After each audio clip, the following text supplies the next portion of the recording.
Welcome to another episode of the Good News Special Reports. I am Charles Wright, your host for this special presentation. Although Juneteenth is a key American historical event, it was only a couple of years ago that it became a national holiday.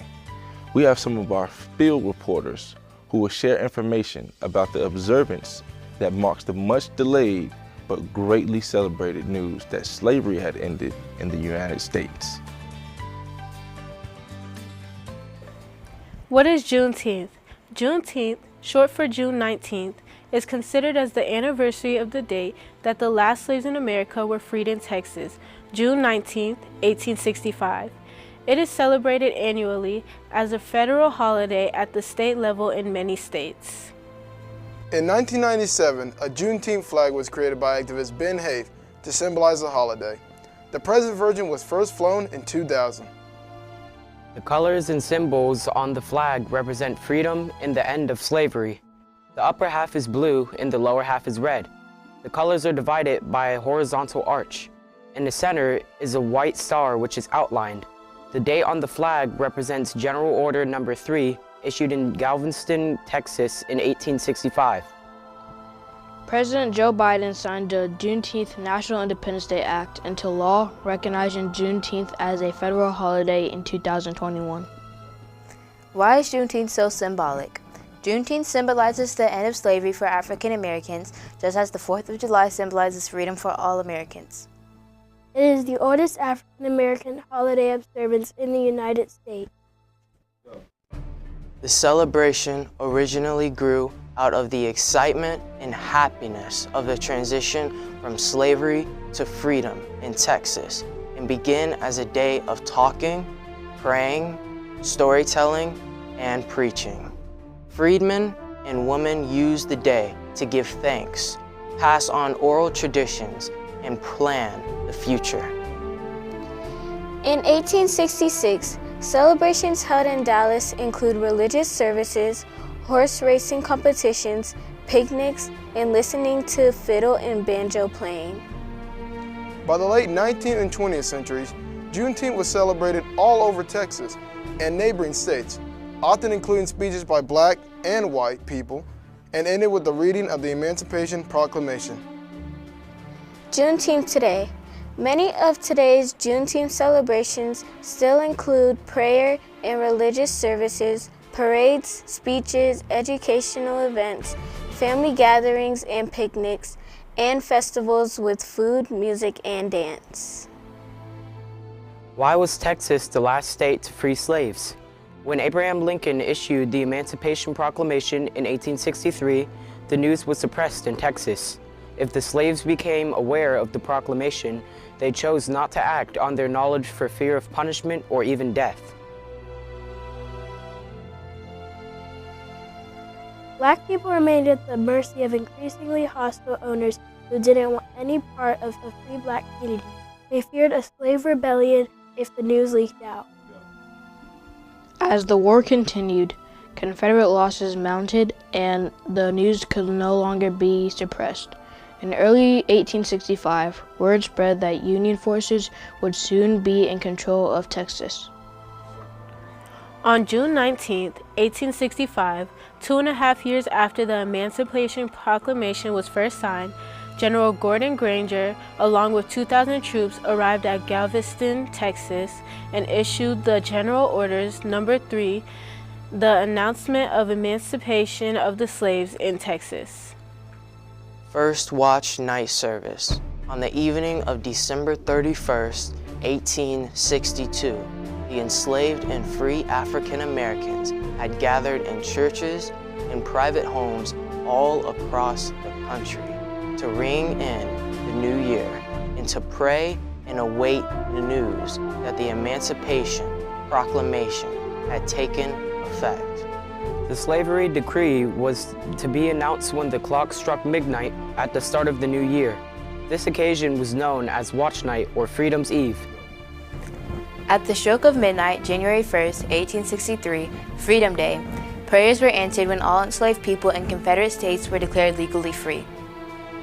The Union soldiers, some of whom were black, marched onto plantations and across the South, reading small copies of the Emancipation Proclamation, spreading the news of freedom on Confederate states. The Union's victory caused much rejoicing and celebrating in the Black community. Today, watch night services are still practiced and celebrated as an annual late-night New Year's Eve tradition in African American churches commemorating the memory of slavery and freedom, reflecting on faith and celebrating community and strength. Since the Emancipation Proclamation did not end slavery entirely for all slaves, the 13th Amendment was passed on February 1st, 1865, which President Lincoln signed and submitted to the remaining states. The 13th Amendment officially ended slavery throughout the United States, and the 14th Amendment granted Black people citizenship. What did the Emancipation Proclamation mean for Black people? The Emancipation Proclamation opened the door for former slaves and free Blacks to become actively involved in the Union's war effort. Thousands of Black people became laborers, medics, cooks, and blacksmiths. Over 170,000 men became Black soldiers and fought in the Civil War, while 30,000 served in the Union Navy.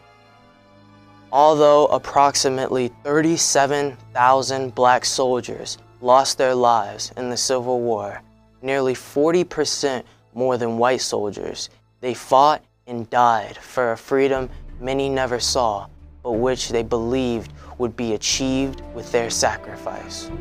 New freedom for the slaves included such rights as the right to give themselves new names. Former slaves could apply for licenses to legalize marriages. Ex-slaves could assemble openly and worship as they saw fit. Social and community organizations were formed, many of which originated from the church. Organizations such as the Bureau of Refugees was founded to Congress in March 1865 to provide relief for former slaves. Schools were established and joined churches as centers of newly freed communities. The Black church and slavery, from the establishment of the first Black church in America and throughout slavery and beyond, the church has always been the foundation of the Black community. The church gave the slave dignity and assured him he was equal in the eyes of God. It was this religious faith that sustained the slaves and enabled him to endure his bondage. Okay. The church was more than a safe house. It served as a launching pad for Black leadership and was involved early on in working for liberation. The importance of the Black church cannot be overstated. It was, and still is, the single most important institution in the Black community. It permitted self-expression and supported creativity at a time when such expression could have meant death. An example is found in the spirituals, gospel, and other forms of music that help Blacks explain and endure their sojourn in America. It is not a surprise that the Black church has always played a pivotal role in keeping alive the meaning of Juneteenth, as religion has always been at the root of the observance of this holiday. May this information help your future Juneteenth celebrations have more meaning and inspiration as you remember the past and press forward to a greater understanding for what could lie ahead for the future of the Black church. From the defiance of some Texan slave owners to the determination of the church, there is extensive history to be shared about Juneteenth and our contributions that enrich society. So having conversations that are mindful, intentional, and strategic are paramount to reveal our history. Here are some additional information that we hope will inspire, encourage, and empower you as you celebrate Juneteenth. J. Juneteenth represents the joy of freedom, the chance for a new beginning. U. Unless we expose the truth about the African American slave experience, Americans won't truly be free. N. Never must we forget our ancestors' endurance of one of the worst slave experiences in human history. E. Every American has benefited from the wealth blacks created through over 200 years of free labor. Juneteenth allows us to acknowledge that debt. T. To encourage every former slaveholding state to follow Texas' example and make Juneteenth a state holiday. E.